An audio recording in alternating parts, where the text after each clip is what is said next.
حضور صلی اللہ علیہ وسلم نے نا فجر کی نماز پڑھائی، فجر کی، اور حضور فجر کی نماز پڑھا کے فرمانے لگے بھئی کسی بندے نے روزہ رکھا ہوا ہے آج؟ حضرت عمر کہتے ہیں رات کو میرا ارادہ تھا رکھوں، پر سویرے پھر میں نے گرا دیا، نہیں رکھا۔ حضور نے دوسری دفعہ پوچھا بھئی کسی نے روزہ رکھا ہے؟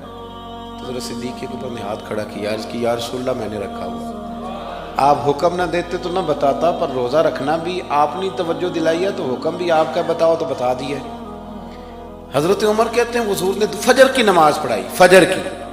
دوسرا سوال پوچھا بھی کسی نے کسی بیمار کی تیمارداری کی ہے؟ تو حضرت عمر کہتے ہیں میں نے فٹافٹ عرض کی یا رسول اللہ ابھی تو نماز فجر پڑھی ہے، تو اب گھر جائیں گے تو تیمارداری کریں گے۔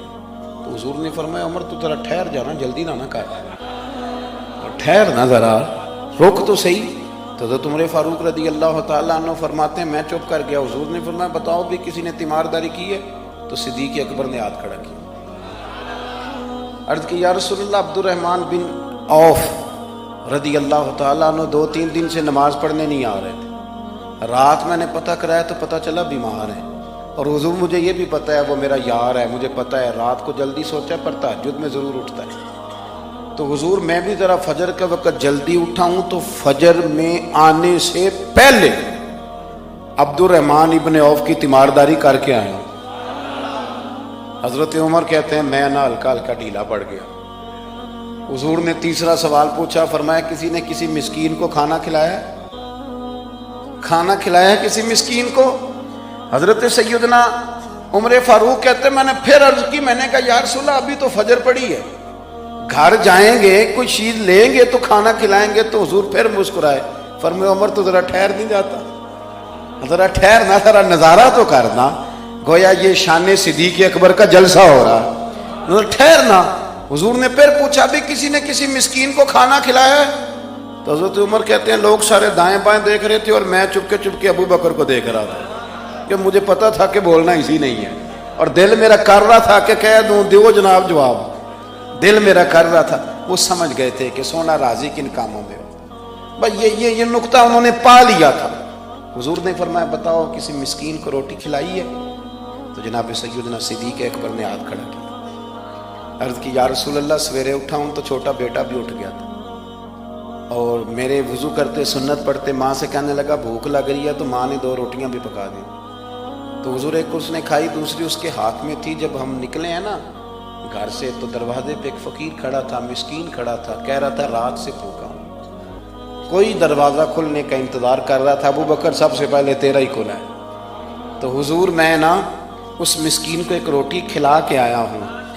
حضرت عمر فاروق کہتے ہیں میں نے گردن جھکا لی، اور میرے رسول کریم نے فرمایا اے اللہ میرے ابو بکر پہ رحم فرما، اللہ میرے ابو بکر۔ وہ سمجھ گئے تھے، مزاج شناست سمجھ آ گئی تھی کہ حضور کن باتوں میں، اور نا اپنے اوپر وہ سارا کچھ طاری کر لیا تھا انہوں نے، طاری، ان کی ادائیں بالکل ڈھل گئی تھی نبی پاک کی اداؤں۔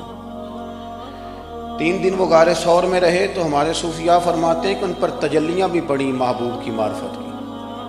جب مدینے آئے نا نبی کریم کو لے کے، تو کچھ لوگوں نے حضور کی زیارت کی تھی، کچھ نے نہیں کی تھی، تو کچھ آتے تو نبی پاک کی دستبوسی کر کے بیٹھ جاتے، حضرت ابو بکر سے ہاتھ نہ ملاتے، اور کچھ صرف حضرت ابو بکر سے ہاتھ ملاتے اور حضور سے ہاتھ ہی نہ ملاتے۔ میری بات پہ توجہ ہے آپ حضرات کی؟ تو کچھ لوگوں کو نا شبہ ہونے لگا، اور معاذ اللہ سمجھنے لگے کہ شاید یہی اللہ کے رسول ہیں۔ حضرت صدیق اکبر یہ کیوں شبہ ہوا؟ تو ہمارے محدثین فرماتے ہیں کہ ابو بکر صدیق بولتے بھی اس طرح تھے جو میرے نبی پاک کا طریقہ ہے، بیٹھتے بھی اس طرح تھے جو رسول پاک کا طریقہ۔ کہتے ہیں انہوں نے امامہ باندھا ہوا تھا تو جو امامے کا پیچ حضور کا ڈھیلا رہ گیا تھا ان کا بھی ڈھیلا رہ گیا تھا، اس طرح اپنے آپ کو مزاج میں ڈھالا تھا، تو من شدی من تو شدم، میں اس طرح ڈھالا تھا مزاج میں، اس طرح کہ کوئی فرق نہیں نظر آتا تھا۔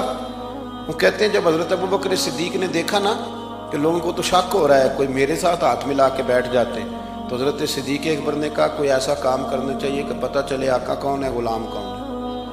اٹھے، کندھوں پہ چادر تھی، وہ اتار کے نا تو حضور پہ سایہ کر دی، لوگوں کو پتہ چل گیا کہ سایہ کرنے والا کوئی غلام ہے، اور جس پر سایہ کیا جا رہا ہے وہ آقا ہے۔ کیا خوبصورت نقطہ لکھا ہے مفسرین نے شارحین فرماتے ہیں تھوڑی دیر کے لیے، تھوڑی دیر کے لیے، تھوڑی دیر کے لیے حضرت ابوبکر صدیق نے حضور کے سر انور پر اپنی چادر کا سایہ کیا تھا۔ اللہ کے رسول نے احسان کا بدلہ یہ دیا، نیکی کا بدلہ یہ دیا کہ قیامت تک ان کی قبر پر اپنے گنبد کا سایہ فرما دیا، قیامت تک گنبد کا سایہ کر دیا ان کے مزار پر۔